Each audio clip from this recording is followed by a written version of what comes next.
Quiet, Uneventful Affairs by UncertaintyCrossing. When I was a child, I drowned at sea. It was a quiet, uneventful affair. I had simply wandered out too far, paid too little attention, and before long I found myself on my back, a weight of white and gray and brown above me. It was quiet. I did not struggle. I do not remember being knocked over. I was simply there, suspended, in my own personal abyss. I did not open my mouth to scream or to breathe. I opened my mouth in awe at what was above me, the weight of white, brown, and gray. It wasn't comforting, like a blanket, but it was familiar, a sensation felt before, a familiar weight that had settled on my chest and felt at home there.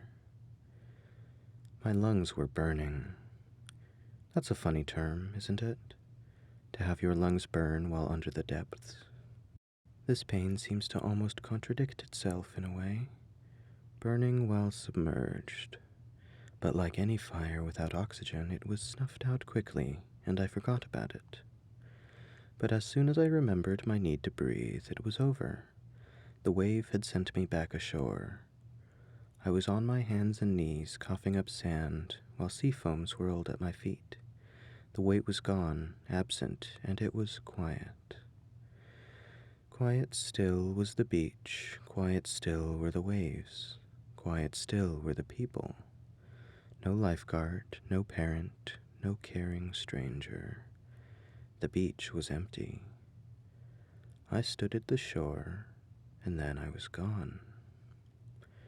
We never went to that beach again, but the desire to feel that familiar weight again stuck with me over the years to come. When I was a child, I lived in a house made of ghosts.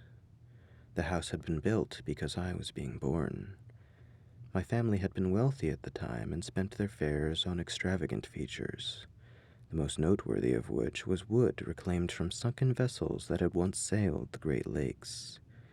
How the ships had sunk had never been explained to me, but they now lined the floors of the dining room and staircase and upstairs indoor balconies. I've heard of legends that say water carries memories, that water is the key to rebirth or the key to the afterlife. These legends have never been more than whispers to me, but looking back now, I question if maybe their validity would have helped me. There was a figure who lived across the hall from me. A husk of a person with distorted features and a twisted smile. I like to think he came from the wood, the collected energy of souls lost to waves, manifesting because they had been torn from their home to build another.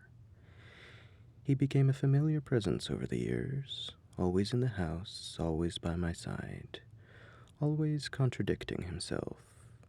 Never too friendly, never too mean, just a manifestation of what he was and was meant to be. Souls far from home and torn with the guilt of unsaid goodbyes.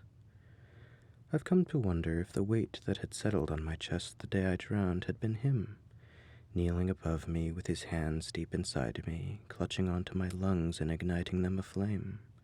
Had it been a reminder I deserved to be alive, or a calling to join those without goodbyes? I moved out of the house some years ago. Last I heard, it had been foreclosed by the bank. I wonder if it, too, will contradict itself, the house of submerged wood burning itself down in a quiet, uneventful affair.